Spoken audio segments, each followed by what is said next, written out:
What's up, dudes? Welcome back to another episode of Rhomas Men's Team. Pretty simple. We are a group of guys helping each other make progress towards each other's goals. If you're new to the channel, awesome and welcome. If you want to help support the channel and join our pro team, head over to rhomasteam.com/pro, where you can contribute to us on a donation basis. We also give you access to exclusive content, mastermind groups, etc., etc. So anyway, hope you enjoy this episode, and we'll see you on the team.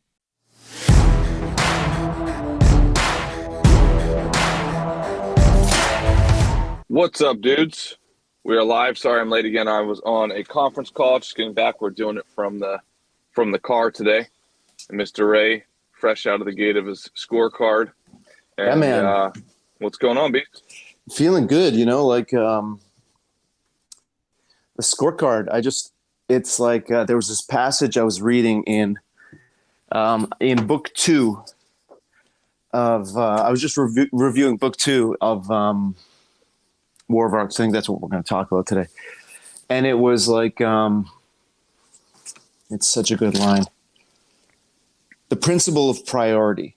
You must know the difference between what is urgent and what is important. And then you must do what's important first. And so just by doing my scorecard, I feel like in the case of today, just emotionally resilient in terms of like if I'm hit with bad news, or not even bad news, but like an obstacle, a challenge, a curve in the road, the scorecard prepares me for that, wakes me up. Oh yeah. Centers me, hydrates me, all that stuff.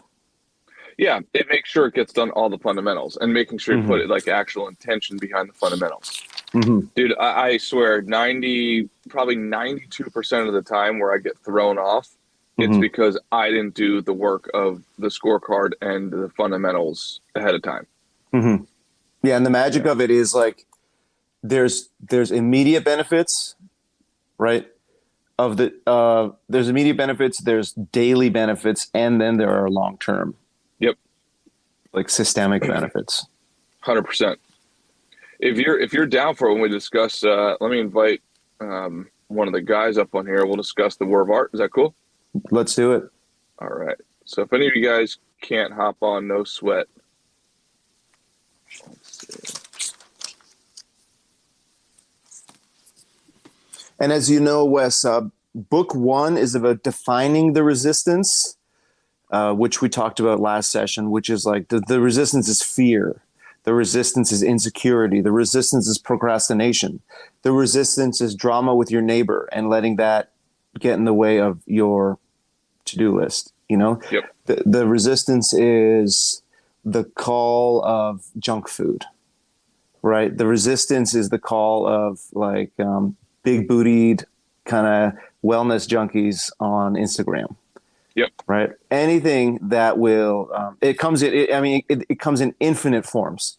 That is the resistance. Anything that gets you in between you and your, call it work, call it passion, call it whatever, movement to a higher state that you're trying to achieve, whether it's fitness, health, work, your craft, your relationship.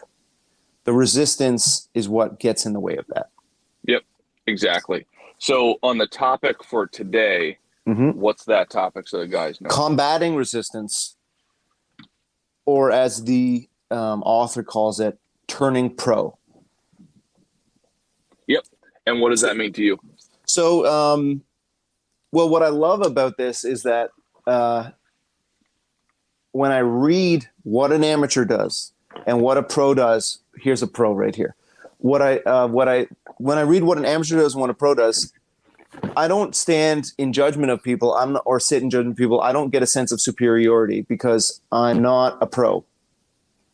I'm an amateur who knows what he has to change. Right.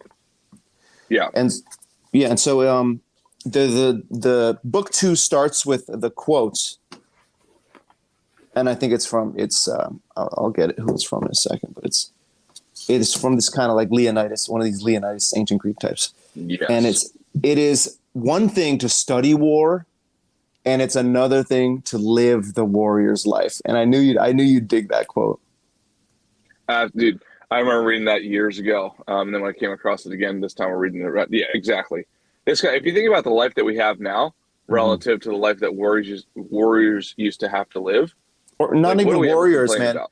50 years ago, 100 years ago, 500 years ago. Oh yeah, right? Yeah. We complain about bandwidth, right? Yeah, exactly. Or like Wi-Fi. Yeah, Wi-Fi's not working. Yeah. Kaizen, what's up, brother? What's going on? Dude, I feel like this book is right up your alley. Yeah, I read that 2013, I want to say. I remember reading that when I was in Newport, Kentucky at the time. That one and Lynchpin I read around the same time. I think those are two like really, really pivotal books. Oh yeah, Lynchpin's outstanding. So to Ray's comment, and Ray, if you wouldn't mind just reiterating, what is the major point for this section? What are your comments on that, Kaizen? Book 1 is defining the resistance, procrastination, insecurity, letting minor drama throw you off your mission. Book 2 that we're discussing today is combating resistance and turning pro. So the quote we start off with is by Telamon of Arcadia, a mercenary from the 5th century BC. It is one thing to study war and another to live the warrior's life. Yeah. So, Kaizen, what are some ways that you combat the resistance? So it reminds me of there's another book called Relentless. I think it was the guy that was the coach for Dwayne Wade and Kobe Bryant. Yeah, Tim Grover. When there's like a famous game where Kobe Bryant tore his, I think his ACL or his Achilles, Achilles in his foot, and then he went and shot and sank 2 free throws right after that with torn ligaments in his feet. So the drive that's in that person to, even in the face of like excruciating pain, you can't walk with something like that. Like he had to be carried off the court after that, but to still go out, do the job that needed to be done, hit those 2 shots. And then at that point you can work on recovering your body and getting yourself back into the game. But it's that like, no matter what, everybody's always got like their version of it. So there's always going to be shit that pops up. There's always going to be some kind of obstacle or some kind of challenge that you have come up or get in the way of whatever plan that you have in your mind. And it's that that whole mindset of no matter what, you're going to get it done. You're going to get whatever the task at hand is, whatever the goal is, you're going to get that done regardless. I used to have a friend who that was his whole mindset when he was doing sales. He's like, I'm going to make it regardless. So it's like stuff's going to happen and you can't really like let that deter you. You can't really let that throw your emotions off. You can't let it like stop you from doing what you need to do. Like you have to have that like drive within you to do that. Yeah, no, I think it's a great point. I think what's also interesting is the example that you bring and a lot of other people would bring up in this type of scenario is the exaggerated example, the theatrical example, the Kobe Bryant on stage in front of 15,000 people. Would you say that there's a benefit of bringing the same level of intensity of just getting your sales call done for the day, where nobody else is watching? There's not cameras. We're not going to talk about tomorrow. But it's like, why not bring the same level of intention to the daily activity than to the heroic, cosmetically heroic activity? Yeah, there's a very, very subtle nuance within that. If for like somebody from the outside might not, if you're not paying attention, you're not going to pick up on it. But it's momentum. So it very easily you could like, dude tears his Achilles in his heel, he could just be like, okay, I can't do it. I can't go out and shoot the free throws. This is it. I have to have somebody else go out and do it, whatever. He, instead of making that excuse, he uses the momentum, which he's already built up over years and years and years of waking up at 4 a.m. to practice, of just the momentum of I'm saying I'm going to do something and and I'm going to do it. That momentum, it doesn't have to be you break your leg and you still run a triathlon. It doesn't have to be anything like that extreme. It can be like the little Jordan Peterson-esque, make your bed in the morning, do the little things, say you're going to do something and then do it. And you're building that momentum up to where it's just like a way of life. It's like what you do. It's, if you say you're going to do something, you're going to do it. If you say you're going to make your sales call, you're going to make your sales call. If you say you're going to make this quota, then you're going to make this quota. It doesn't have to be this huge thing. It's a combination of all these 1-2% things that add up that make the big thing. People think that there's going to be one day you get bit by a spider and all of a sudden you get Spider-Man powers, and that shit doesn't happen. It's a combination of work that has to be put in to get to excellence. Ray, what are your thoughts on that? Dude, Kaizen, man, I could listen to you all day, dude. It's so He just brings it, dude. Dude, I'm not going to improve on what you said, just starting with that, okay? I'm just going to go back to the book. What I was, before you came on, I don't know if you heard, like, the principle of priority is something that the author talks about. 1, you must know the difference between what is urgent and what is important. And 2, you must do what is important first. And so in my little non-Kobe modest way, I guess, to riff off what Wes was just saying, I got a kind of a curveball work call today where some journalist is asking for comment on some bad business deal that went down previously, for one of my collaborators, one of my partners. That call came after I had done my scorecard, my meditation, my 20 minutes of yoga, chugging water, active love, learning, journaling. So I was ready, in my small way, that was my warrior's life, right? And I was ready for whatever the universe throws my way. Amateur versus pro, right? An amateur tries, so he plays basketball, and as soon as he gets a hangnail, he runs for the bench.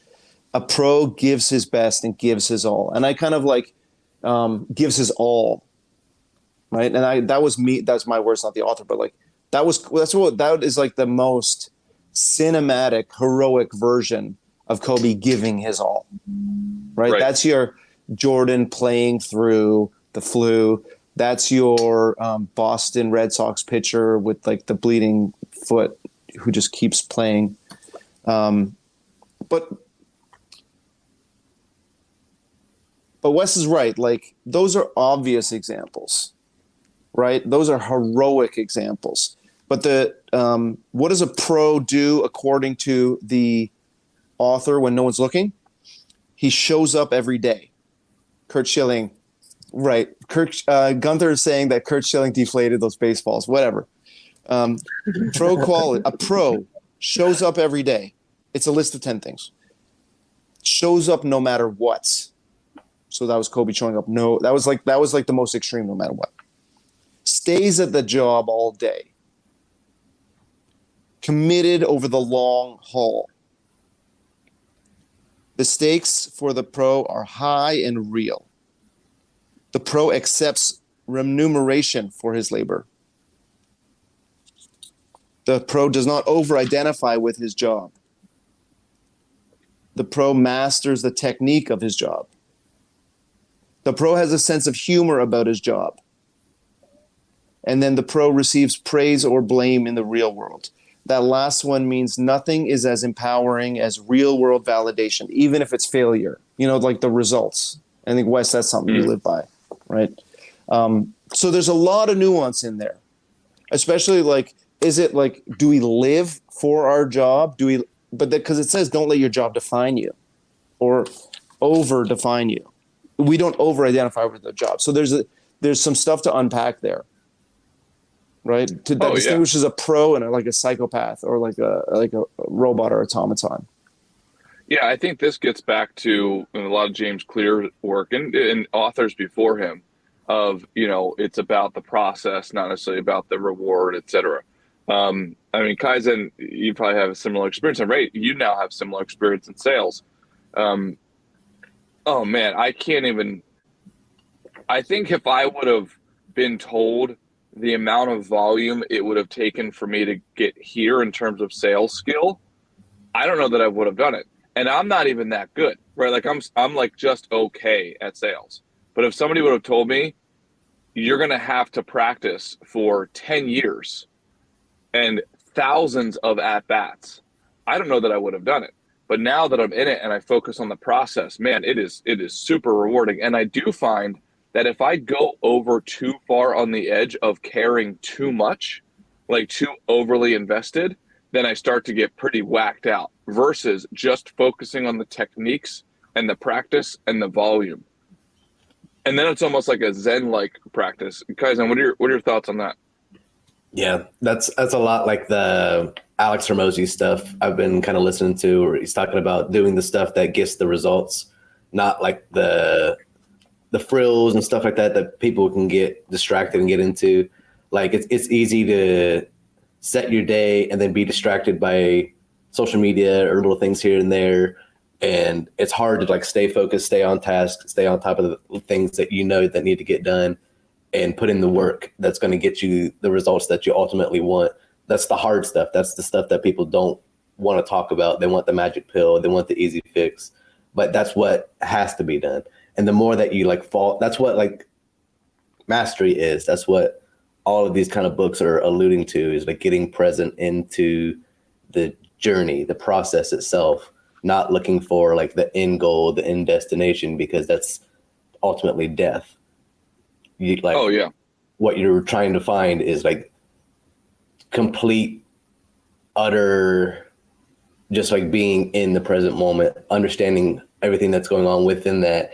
And then the culmination of the more that you do that, the more that you're skilled in whatever it is that you're using that presence, energy, and focus towards, whether that be sales, whether that be fitness, whether that be art or creativity or mathematics or coding or engineering or whatever the one thing is that you're working on, the more time and focus energy that you put into that and cut out all the other bullshit, that's when shit starts to align. You start to see results. And then you can be like, oh, this is cool. I appreciate this more than if you're just like scatterbrained, a million different things going on at once, and you're not really like committed to one thing. Hey dudes, sorry for the interruption here. Just wanted to let you know, if you want to join our pro team, go to romasteam.com/pro. You can help support the channel. You will also get access to exclusive content, masterminds, one-on-one sessions, etc. All right, back to the episode. Oh, I'm going to throw out you guys a curveball, given both of your backgrounds, and something that I have a lot of experience with, which is if you think of sales, or you think of, doesn't even matter if you're not in sales, if you're going for, to talk to females, if you're going to hand in reports, whatever your job is, whatever your craft is, etc. That in the past, if I'm about to spread, to start planting seeds, I'll find in a seed that is like super shiny, or it's a different color or something like that. Like, wow, I'm going to focus all of my energy because this is the magic seed. This is the deal that's going to change my life, right? This thing, this job interview, or this particular client, or this particular whatever. So now I disproportionately focus on that thing.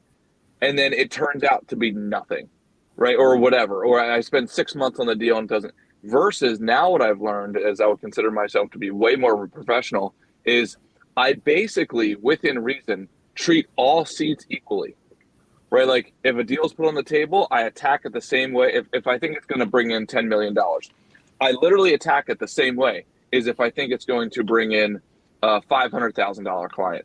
It's just, I focus on the process. I do the same exact work, the same exact pitch, the same exact copywriting, the same exact tone of everything. And then in the same way, I get whatever, like the negotiation is done, or I get the pitch done, and then I move on to the next seed.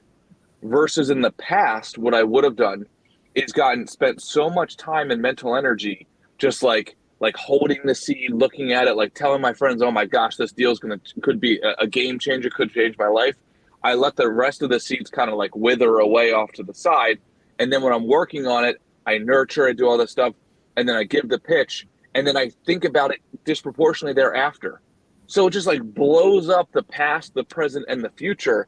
In the meantime, it's like if I just would have stuck to the process, I could have pitched 20 more deals that would have exceeded, right, the one deal that I'm focused on. Have you guys experienced the same thing?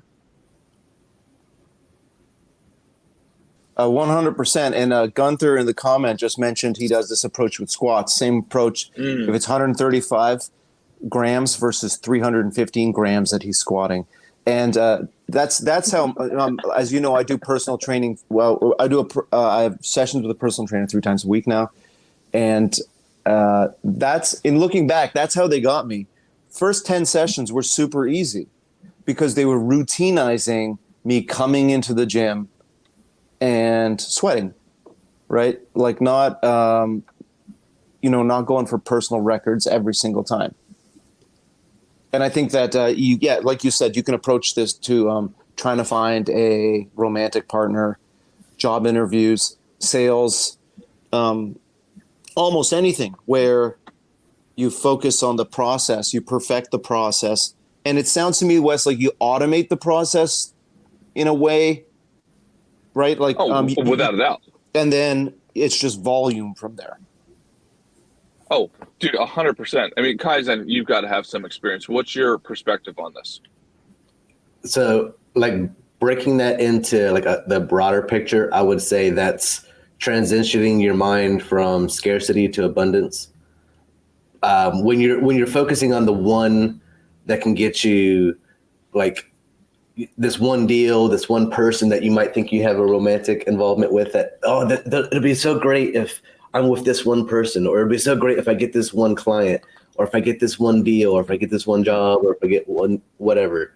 And you focus too much on that, and you miss a lot of the other opportunities that are around you that you might not be paying attention to. You might not have paid attention to somebody that was actually like flirting with you that you could have talked to. You might have missed an opportunity for other clients that were giving you buying signals that you could have sold. You might have missed these jobs that were hiring that you could have gotten your resume to or gotten in contact with. There's all of these different things, and it's transitioning your brain. Instead of seeing only like one or two things, is like there's unlimited. There's way more abundance, and it's not just in like one thing, it's in like everything. And when you start shifting your brain into that versus like there's limited resources, there's limited this or that, the only thing that's limited is the amount of time that you have to live. Like everything else is just, you're not going to run out.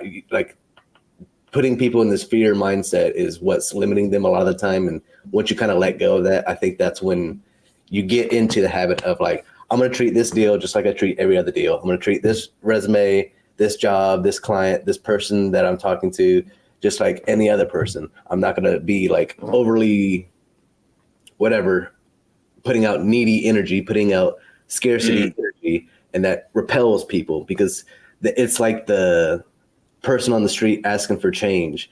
That's not a good feeling when somebody comes up to you and does that.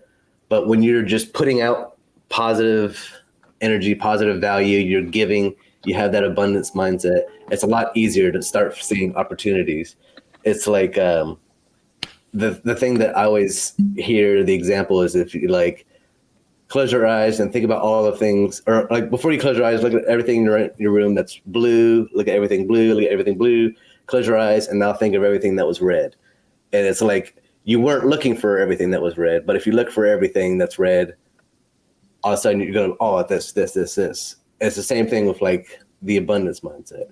If you're looking for opportunity, if you're looking for whatever, you're going to find more of it. If you're looking for reasons to be in a scarcity mindset, you're going to find it too. It's just like reinforcing that in your brain. So like that's what that makes me think of. So it could be putting too much effort into one thing and you're treating it like it's the one ring to rule them all. This is the one thing that it's just so important. I need this. I need it so bad, versus letting go. And that's like in the Buddhist philosophy, it's just like letting go and not holding attachment to it, because that's where suffering is going to come from. That's the philosophy of. Oh, sorry. I just want to say that's the, like we got the philosophy of Kaizen in a bottle right here, Wes. It's like exit scarcity energy, or no, what do you call it? Like abundance mentality or scarcity mentality? Is that what you call it, Wes? exit that scarcity mentality, exit fear energy, treat everything like the same. Like we were talking about clients, right? Reps at the gym. Someone dieting could treat every meal the same, right? Every date, and then you could treat every day the same, or every moment the same, right? And when you go day and moments, then it gets into then it gets like spiritual, right? Then it feels like spirituality or philosophy, not in a bad way, in a very, very good way. That you're treating all of these things the same, right? That's why we do the scorecard every day, not just on Monday to start the week off. Right. Right. Yeah. I mean, have you guys experienced where you focus on the process and that when you do that, that elephant deal comes in almost as a side note and you're like, oh shit, got another elephant deal, right? So what is your experience with that, Ray or Kaizen? Have you guys experienced that? Yeah, 100%, dude. Drake coming into my art gallery wasn't my idea. Like he didn't ask me when the best convenient time for me is, right? I was just hustling every day, and it happened, and I aced it because of that hustle, because of years of preparation. Yeah, Kaizen, how about you, bud? I think you said this, and I've remembered it. I forget when it was. It was a couple of the Rhomases ago, but you said you don't elevate to. I forget like the exact words, but it's basically like you don't elevate to a higher level. You fall down to what like you've practiced and gotten to. Oh yeah, you don't rise to the level of the occasion. You fall to the level of your practice. Yeah, exactly. That's exactly like that's the most concise, perfect way I would say that explains it. But the only other thing that I would say is kind of adding on to it, and it just kind of popped into my head, is there was, I think it was a year ago, maybe more at this point, but it was when Kanye did that interview on Nick Cannon's podcast, of all things. And they were talking about how Kanye's attitude or his energy was like when you're a little kid and it's your birthday, and like nothing can like throw you off. Nobody can tell you shit when it's your birthday. You're just like feeling good, happy and stuff. And it's like if you treat everything like that, keeping that like pro mentality about it, to where it's like you have that birthday energy. You're like putting your best version of yourself out there. You're doing the routine of what you're supposed to be doing. You're practice what you preach. You're doing everything the right way. It's like, yeah, the results are like a byproduct at that point. It's not like you build up to it and get it. It's just like, oh yeah, this happens all the time. This is normal. Right. Yeah. No, I mean, I know it's kind of difficult to talk about, but that nuance, man, like changed my life. Like it really did. When I first got involved in sales, I was horrible. Like bringing in business, just absolutely horrible, because I would do all of this. I guess you would say like I brought the one-itis rule into business, and it was the worst decision I ever made. Versus now just focusing on the process. Elephant deals come, and I'm not bragging, I'm saying they probably come by once every other week, when before it used to be once a year, and I would ruin it because I would like focus so much attention. I would have that, as Kaizen is calling, needy energy on that one client about to bring in $3 million. And they'd be like, who the hell is this dude? Like, he's begging for change on the corner of this deal. So Kaizen, I can relate to exactly what you're saying. Ray, what's any next topic on this particular section of the book?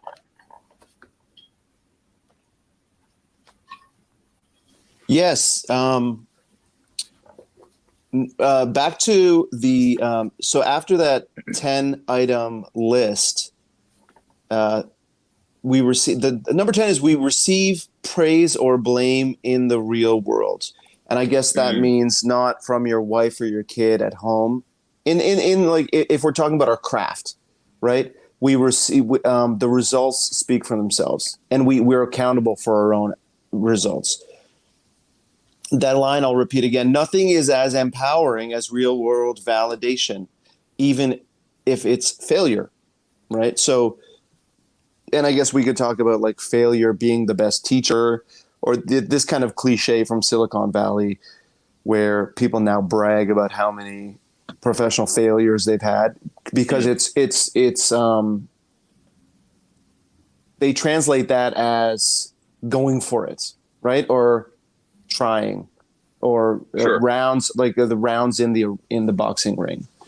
And then if you, and so the author found himself complaining about a big elephant deal that he tanked, right? And in the case of the author, it was a screenplay that he was trying to get a movie production house to purchase.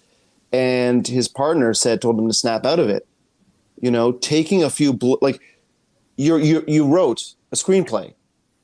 You got a meeting to sell it at a Hollywood production house. Like, what are you complaining about? This is what you want.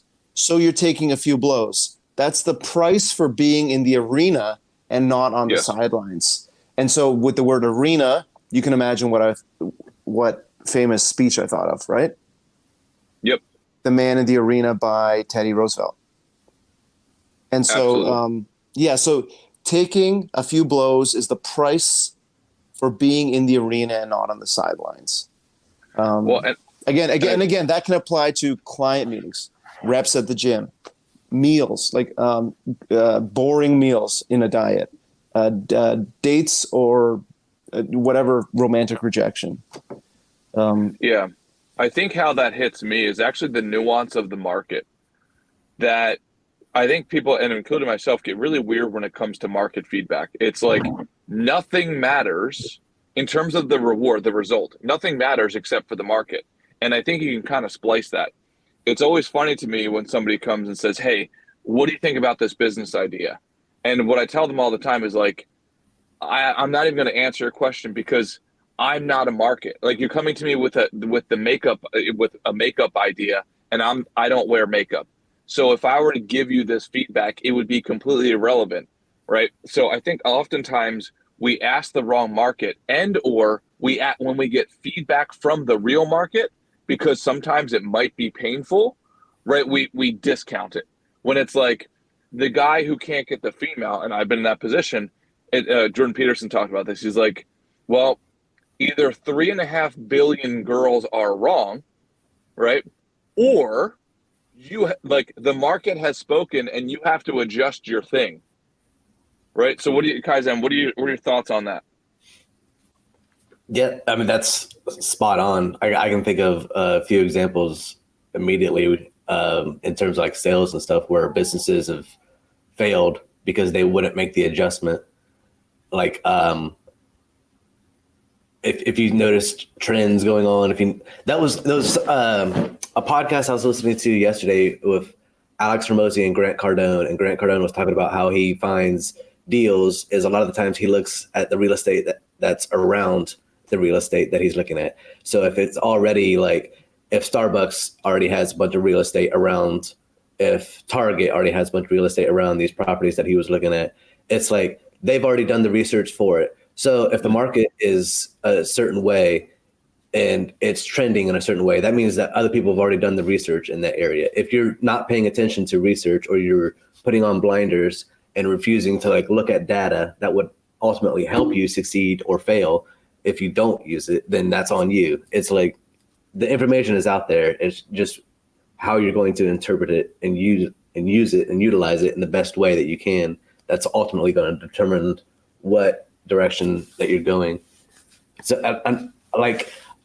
I think it's understated how powerful the quote that Ray just said is like getting the opportunity to get these reps, even if it's a failure. That's a victory in itself. How many people go to the Olympics? How many people win in the Olympics? Just because you don't get gold, you're still like, if you run a 100-meter dash and you get second place, you're still smoking like most of the people in a race in the world that ever lived. Yeah. Like, yeah. Oh yeah. that's an achievement in itself, and you can stack that achievement and then just keep building those wins into whatever it is that you're trying to accomplish. So just to get to the point where you're in front of this client that might be a big client, or you're in front of this person who you might find attractive, or you're in front of like whatever, just to get there, you have to do all of this stuff right. And it's like people that say that's how like making your first million is the hardest one, because after that you already know what it takes to get there. If you lose it all, you can just keep doing the same process that you did to get to that. And so you have that experience, and then that's a tool for later on. So if you get it or you don't, you've already gotten yourself to the point where you can get to that point again where you're getting the opportunity to try for it. So it's like, that's a win. People forget that sometimes. They'll be like, oh, I didn't get this or I didn't get that. It's like, well, you got all of this leading up to it. Mm-hmm. Keep going. Mm-hmm. Yeah. If I can push back on you a little bit, again, like your Kobe example, obviously, I would be bragging the shit out of getting a silver medal at the Olympics, right? But I think that if in order for us to experience this in our daily lives, maybe in terms of exercise, to keep it athletic, to keep the metaphors athletic, like we go for our personal best every day or every time, right? Like I think that gold winning athlete, that silver winning athlete, the person who just makes it on the team, the regional finalist, all those people are going for their personal best every time, right? What are your thoughts on that? Yeah, we use like athletics and fitness and stuff analogies a lot, but I would say in most of us aren't professional athletes, if that's safe to say, right? Mm-hmm. Most of us are in our own Speak for career, yourself, bro. Whatever, yeah. The only person that you're competing with is yourself. So it's easy to look at like other people on social media or Instagram or whatever and be like, I don't have this or I don't have that. But when you look at like where you've come in your own life, like the progress that you've made, there's like a Tony Robbins quote where he says, that's what happiness is the feeling of progress. So you're competing with yourself. If you can be better today than you were tomorrow, then that's a win in itself. And if you keep doing that, then you're going to go really far in a short amount of time. Yeah, no, I completely agree. I would say what Kaizen said earlier, I can definitely relate to. A lot of times when young men especially will come in and ask me like, hey, what should I do for my career? What I tell them all the time is I say, go work for Vitamix or go work for Cutco or go work for somebody where it's going to be a lower, quote, a lower end sale, but you will get your reps in. Like, I think a lot of people don't understand the gift that you've been given to be able to even have an at bat, whether it's the guy who works for the gym right now and for no pay except for the membership. It's like, yeah, because you get access to the machinery for you to be able to do your reps. And it's those guys, in my opinion, that can see the value of just giving the opportunity to put those reps in versus the guys who say, no, I'm not going to go to a gym until I can afford the Equinox, the Lifetime Fitness, the gyms that cost me $300 a month. It's like, well, how about you go work for free as a janitor at the gym around the corner that sucks shit, but it allows you access to a bench press. Maybe you need to earn the Equinox before you get to that, before you get to that level. What are your guys' thoughts on that? Yeah, that makes me think of like two professional experiences. One, the gallery that I got to sell art to Drake I got to interact with him at length on two separate occasions. I sold a lot of turkeys at that gallery. That was not, that was not MoMA or, that wasn't Guggenheim great art I was selling there, bro. But I had the obligation to send out something like 250 emails a day or something, right? And so that's precisely the kind of job. I'm so grateful for that professional opportunity because that was my basic training. That was my flight academy, right? I also think of working at a restaurant in the year 2002, such a high standard restaurant, fine dining restaurant, white tablecloth, and just like this, that was another version of client relations boot camp, business boot camp, where it was It was a high-end restaurant, but I was a waiter. I wasn't. So you could some might think of that as a like the Cutco or the Vitamix, right? Or Herbalife or whatever, because that was just my trial by fire in business, in adulthood, in being responsible, and having a job. Oh yeah, Kaizen, what are your thoughts, bro? Yeah, I think in anything where you're going to be putting in reps, and especially, I think sales is one of those things, and you can get sales experience being a server. You can get sales experience being somebody doing cold calls. You can get sales experience anything where you're interacting with people on a day-to-day basis, and it can go positive or negative. The more that you're doing that, you're building that like muscle that you can use for various different skills, whether that be like you could go sell software for a shit ton of money. You can go sell art. You can go sell boats. You can go sell like financial planning, whatever it is.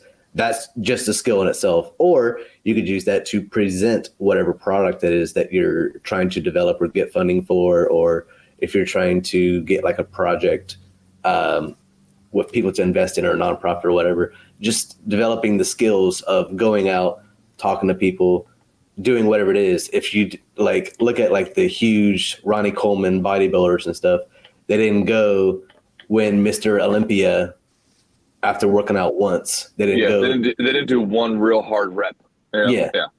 They did a whole bunch of them over and over and over and over and over and over and over and over. And then they're able to do more each time. They're able to do bigger deals. They're able to do more weight or whatever it is that you're trying to apply it to. It's that like put in the work mindset. Yeah, and I would throw out one thing that I think can be a toxic interpretation of this conversation, which is redlining. And I got this concept when Joe Rogan interviewed, I think his name is Firas Zahabi, I'm probably pronouncing that wrong, who is one of like these iconic, jiu-jitsu and I believe Muay Thai striking teachers in basically MMA in the UFC, I believe, which is this concept of redlining. That oftentimes somebody will hear this type of conversation, so they'll go to the gym and they'll do 5,000 repetitions today, and they will urinate blood tomorrow, which would not allow them to go to the gym for the next 5 weeks. So maybe if you guys could riff on that, like this concept of redlining, it's like, no, it does not mean go and do that. What it means is do the sustainable thing because it's about volume over time. Yeah, that makes me think of how you talk about two seemingly contradictory goals of yours, Wes. One is to make as much money as possible. The other is to be the holistic man. And the bridge between those is that you try to make as much money as possible from 9 to 5. Yep, exactly. And then the holistic man, like the ultimate, the highest, you're like, the goal of your highest self and your highest goal is to be the holistic man, which requires you to put the goal of making as much money as possible through the holistic filter. I was thinking about that earlier, and I just want to add that. Yeah, I would kind of add on the fear of like redlining is short term or short sightedness, I would say. Because you want the results now. It's the same symptom.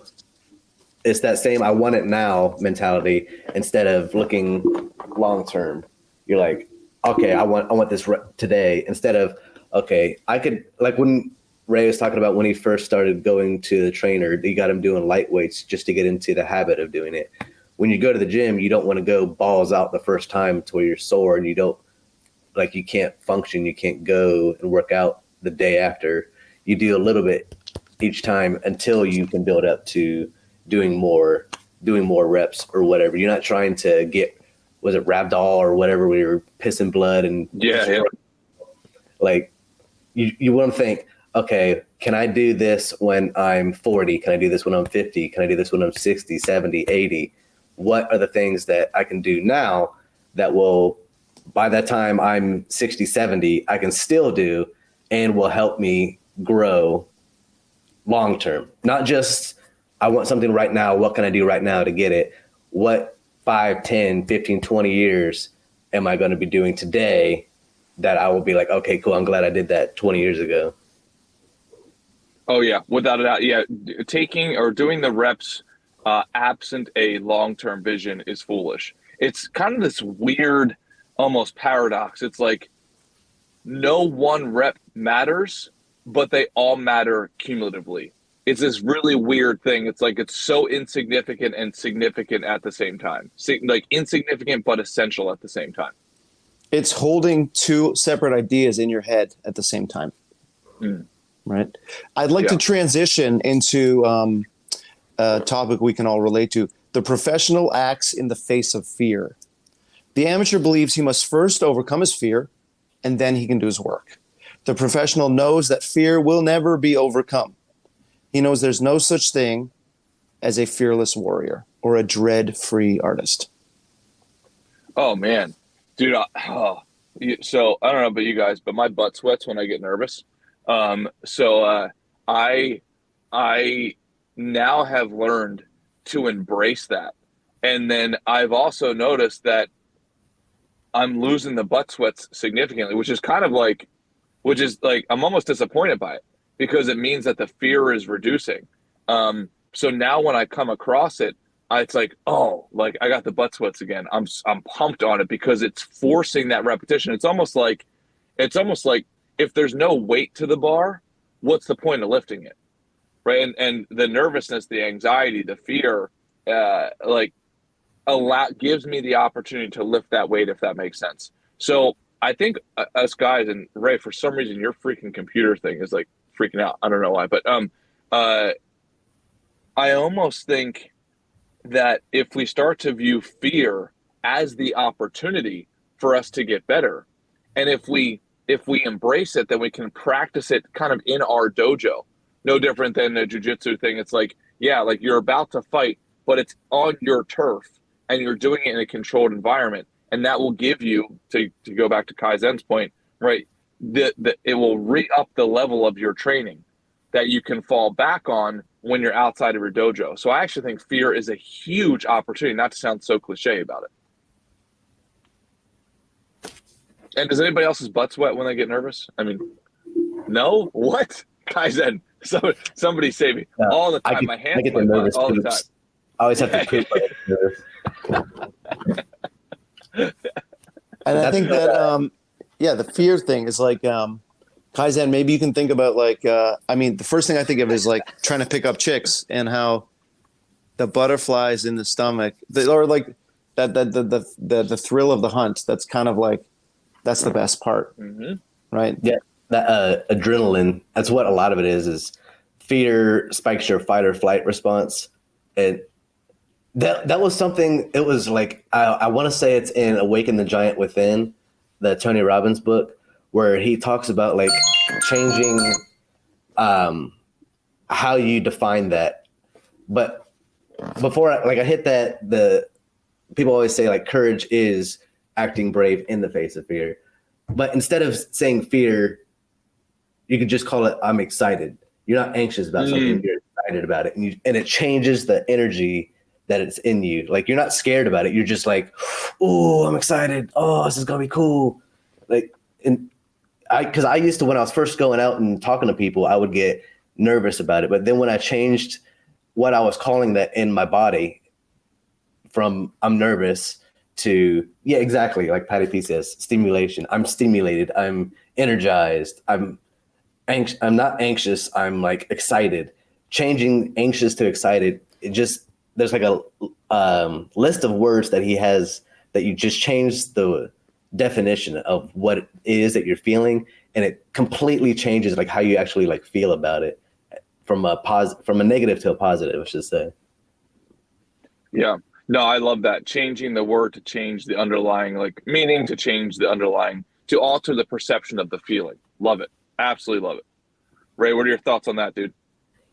That I immediately think of in recovery, we talk about your mind being in control as opposed to your body being in control.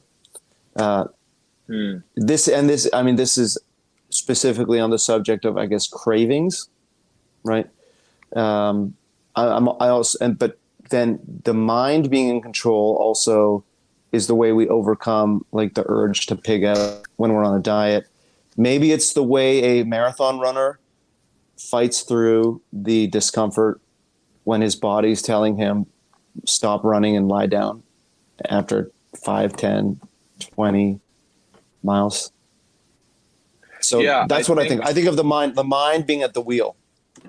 Yeah, I heard recently this study that was done in psychology, and they called it the riding the craving wave.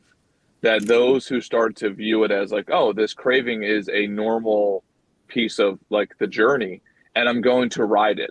And it's almost like just that analogy, that visual of like, oh, like it can actually be fun, right? If you ride that wave and you know that there's a conclusion, and the next wave will come and the next wave will come. And it's more about not reducing necessarily the wave, but increasing your skill so that you can ride the wave. That whole Jim Rohn quote of like, don't wish it were easier, wish that you were better. So then all of a sudden those waves that you couldn't ride in the past, like you're now skilled to ride.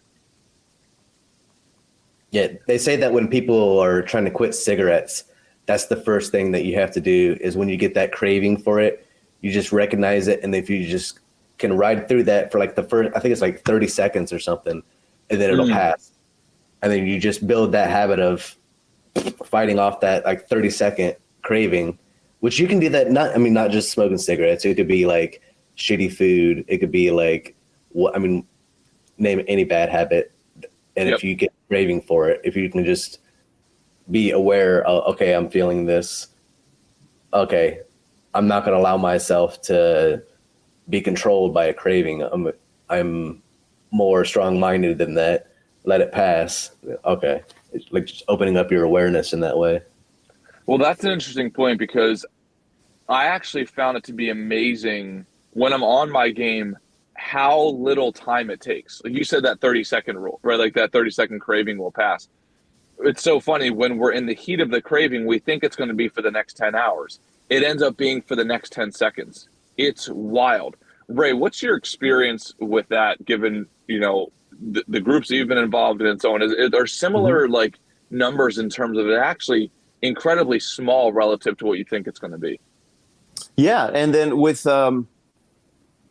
Alcoholics Anonymous, there's that mantra, one day at a time. Right. And then in Narcotics Anonymous, their version of that is just for today. And when people are first coming into the program or if they're masters of it, they say one day at a time. And if that seems an insurmountable hurdle, 1 hour at a time. And if that seems insurmountable, 1 minute at a time. And if that seems insurmountable, 1 second at a time. And the Shia LaBeouf interview, that's just so awesome with him and John Bernhardt. Have you seen that, Kaizen? No. You guys got to. He talks about being in an AA meeting, and for the whole 5-minute share, this may be his first AA meeting. He said, he did that. The guys on the Zoom call said that hour, that day, that hour, that minute. And if 5 minutes seems too long, just get through this 1 second. Second, or tick, or he did something like that for his whole 5-minute share. He just ticked for his whole 5-minute share. Oh. And Shia, like the first meeting, right? He's like, who is this asshole hogging the microphone? But as he got through it, he realized, actually, I am the person who needs to hear this most, because this is my first AA meeting. So, I think I totally understand. I mean, academically, in dialoguing with my dogs here, I totally understand that it's not a long time that we have to get through. Mm-hmm. In the moment, it is it's fatal, right? It's certain death. This fear, right? Later on in the book, he says fear of rejection, for example, isn't psychological; it's also biological, right? that like that roller coaster belly you get, when you get rejected or you fail. So again, it's a mind over matter. It's like it's the it's mind over matter, I guess, is a kind of like a 3-word way to say it. Yep. Awesome. That applies to drug addiction, rejection, romantic rejection, fear, Twinkie craving, all of it. Cookies, bro. Any other topics in this particular section of the book, Ray, that you think are important to go over? Well, it's I'll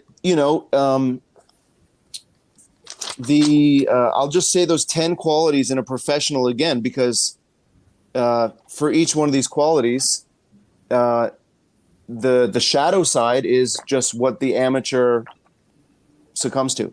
We show up every day, right? The amateur takes days off. We show up no matter what, right? And maybe the amateur it's negotiable, gets sidetracked by any which distraction. We stay on the job all day, right? Not once we've sent the most important email to the most important client, we bail. Yep. We are committed over the long haul, unlike that instant gratification of lifting as much weight as you can on one single bar. The stakes are high and real for us. We accept remuneration for our labor. That, like we show up, we're accountable for our time. We get paid money because we put in the work. We do not over-identify with our jobs. Again, the holistic man and the holistic success definition. We master the technique of our job, technique, practice, volume. We have a sense of humor about our jobs. And I guess that means I guess that enables us to rebound from failures or from the no. And we receive praise or blame in the real world, which means we let the results speak for themselves, not calling mommy if we have a bad day. Yep. Love it. That's how that's being a professional. That's how you counter the resistance. Love it. Dudes, it was an honor. Thank you guys so much. Any parting words of wisdom before we hop off here? Let's hit book 3 aggressively on Friday. Sounds good, Beast. Awesome. Thank you. Thank you, so guys. much. Love you guys. Have a great weekend. Love you too. Thank you, Wes. Great week. Later.